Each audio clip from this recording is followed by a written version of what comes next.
Being there in पूरे के पूरे 20 साल में। सुबह मैं एक्चुअली आपसे बात नहीं कर पाया था क्योंकि मैं एनएससी चला गया था, लेकिन मैं सोचा अब मौका मिला आपसे बात करूं। और बस आपका और हमारा साथ ऐसे ही बना रहे, यही उम्मीद करूंगा। Thank you so much. और बताइए आपकी आज की trade. Thank you very much. मुझे कहना चाहिए क्योंकि इसका रीजन ये है कि मैं एक प्रोडक्ट सीएनबीसी टीवी 18 नेटवर्क का हूं। बिल्कुल, I was a nobody, I am a somebody today is because of the network 18। ये बात को मैं कभी भूल नहीं सकता। I am saying it from my heart, not from my lips. I mean every word of it. So thank you very much for making me one. Number two, मैं कहूंगा कि हम आते हैं सिर्फ 2 या 3 मिनट के लिए शो करने के लिए। कभी हम आते हैं या आप लोग आते हैं या कोई रिपोर्टर आ जाता है, जो एंकर्स आते हैं।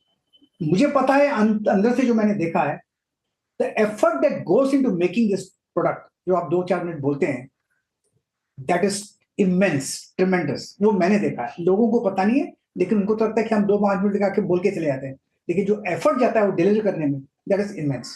उसके लिए थैंक यू वेरी मच। इसीलिए शायद सीएनबीसी आवाज है। Thank you. स्टॉक जो मुझे पसंद है इस वक्त को शॉर्ट के लिए, वो है वेदांत।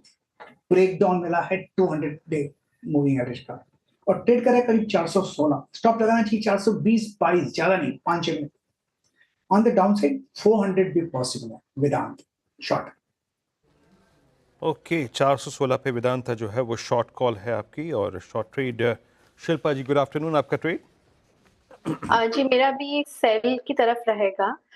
ट्यूब इन्वेस्टमेंट पे देखेंगे। ट्यूब इन्वेस्टमेंट अभी अगेन एक क्रूशियल ब्रेकडाउन पे है। 3300 के नीचे स्टॉक ट्रेड करना स्टार्ट कर चुका है। यहाँ पे इसके नेक्स्ट टारगेट 3150 से लेके 3000 तक भी आ सकते हैं। और जिस तरह से मार्केट में आज बेसिक हमने एक बहुत क्रूशियल लेवल्स तोड़ा है, मुझे लगता है ये गिरावट मार्केट में और स्टॉक्स में भी ज्यादा कंटिन्यू करेगा। तो ट्यूब इन्वेस्टमेंट में आप सेल कीजिए फॉर टारगेट्स ऑफ 3150 से लेके 3000। स्टॉप लॉस आप यहाँ पे 3330 का रखिए। किसी को ऑप्शंस के थ्रू ट्रेड करना है तो 3300 का पुट, जो रफली 134 रुपीज में ट्रेड कर रहा है, आप इसमें भी पार्टिसिपेट कर सकते हैं। स्टॉप लॉस 80 का रखिए and look for targets of 200 से लेके 250 तक।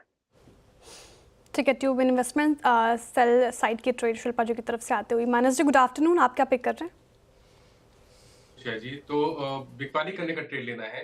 चंबल फर्टिलाइजर में बिकवाली करनी है, क्योंकि अगर आप देखिए तो लोअर टॉप लोअर बॉटम बनने के बाद फाइनली 200 डे मूविंग एवरेज के नीचे चंबल फर्टिलाइजर फिसल गया है।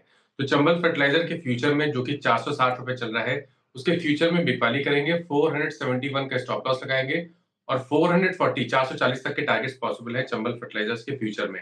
अगर चाहे तो ऑप्शन में ट्रेड ले लें। 460 वाला पुट ऑप्शन जो 15 रुपए पे ट्रेड हो रहा है, उसमें 9 रुपए के स्टॉप लॉस से 25 रुपए के टारगेट के लिए भी खरीदारी की जा सकती है। चलिए अब अमित सेठ के पास चलते हैं। Amit ji, good afternoon. बताइए इस मंदी के बाजार में क्या ट्रेड ले रहे हैं आप?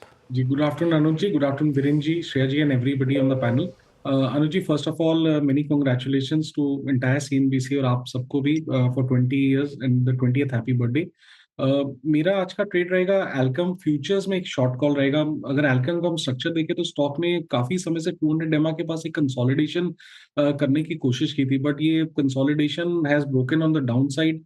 5300 का एक अहम स्विंग था फ्यूचर्स में जो स्टॉक ने ब्रेक कर दिया और 200 डेमा के नीचे ट्रेड कर रहा है। तो करंटली प्राइस फ्यूचर्स में लगभग चल रहा है 5218 का।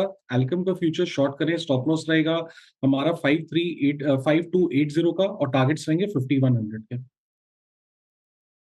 ओके, एल्केम लैब शॉर्ट है 5244 पे। अब चलते हैं राजेश जी के पास। राजेश सतपुते जी, गुड आफ्टरनून, आपका trade? Good afternoon Viren, good afternoon everyone. Viren देखिए, मेरी नजर है जेएसपीएल पे। यहाँ पे एक सेल कॉल दूंगा। जेएसपीएल में देखिए दो चीजें हुई है। यहाँ पे 200 टीएमए जो है इसको तोड़ा है विद राइज इन वॉल्यूम। तो मुझे लगता है जिस तरह से पैटर्न प्लान आउट है, इसका टारगेट होगा 860 का। So at level of 887 it's a sell in JSPL. Stop loss होगा 905 का। ठीक है, जो एसपीएल पे ये रही फिलहाल सेल साइड की ट्रेड इस वक्त आते हुए। शरद जी, गुड आफ्टरनून। जिस तरीके से बाजार की हालत अभी देखने को मिल रही है, आपको क्या लग रहा है बाजार में कहाँ बेट लगाया जा सकता है? देखिए, जैसी हालत है अभी तो बेट लगाने के लिए बहुत सारी जगह खुल गई है। अब शायद आइडिया खोजना इतना मुश्किल नहीं है, खास करके फंडामेंटल साइड वालों के लिए। तो मुझे लगता है हीरो मोटोकॉर्प पे काफी बढ़िया बेट है इन वैल्यूएशंस पे। कंपनी जानी मानी और टू व्हीलर कंपनी है देश की। वीडा की लॉन्च अभी तक ठीक ठाक है। जो हार्ली डेविडसन के संग टाई अप है प्रीमियम साइड पे, वो भी ठीक ठाक काम कर रहा है। और हमें लगता है प्रीमियमाइजेशन एक कंटिन्यूअस फोकस रहना चाहिए। और उसका फायदा ऑब्वियसली मार्जिन्स में दिखना चाहिए। पिछली तिमाही के नंबर्स में भी दिखा है, कैश फ्लोज काफी स्ट्रांग है, शायद फर्स्ट हाफ में भी 2800-3000 करोड़ के आसपास का कैश फ्लो है, फ्री कैश फ्लो जनरेशन है। तो हमें लगता है ये एक कंपनी है, जैसे जैसे इलेक्ट्रिफिकेशन वाली जो ड्राइव है वो और पिकअप करती है, जो टू व्हीलर में ऑलरेडी काफी स्ट्रांग है, हमें लगता है हीरो भी अपनी प्रेजेंस को और एनहांस करेगा और ग्रोथ काफी इसकी वजह से रोबस्ट रहनी चाहिए। टू व्हीलर्स में जो डीलर लेवल इन्वेंट्री है वो भी काफी हद तक रैशनलाइज हो गई है और टायर 2 टायर 3 सिटीज पे एक फोकस है, तो मुझे लगता है वहां से भी लगातार इंप्रूवमेंट आपको आने वाले समय में दिखेगा। साउथ ईस्ट एशिया के कुछ मार्केट्स में एक्सपोर्ट्स भी वो अपनी बढ़ा रहे हैं, कुछ नए प्रोडक्ट लॉन्चेस की भी बात है अगले 6 से 9 महीने में, उसका भी फायदा आपको नंबर्स में दिखना चाहिए। तो कुल मिला के हमें लगता है ये एक ऐसी कंपनी है जो इन वैल्यूएशंस पे लगभग अगर अगले साल हम उम्मीद कर रहे हैं FY26 में 275-260 के आसपास की अर्निंग्स कंपनी रिपोर्ट करेगी और 20 का मल्टीपल शुरुआती मिलना बहुत मुश्किल नहीं होना चाहिए। तो 5200 से 5400 तक के लक्ष्य के हिसाब से हमें लगता है हीरो मोटोकॉर्प पे काफी बढ़िया बैठे इन वैल्यूएशंस पे। बिल्कुल। चलिए मैं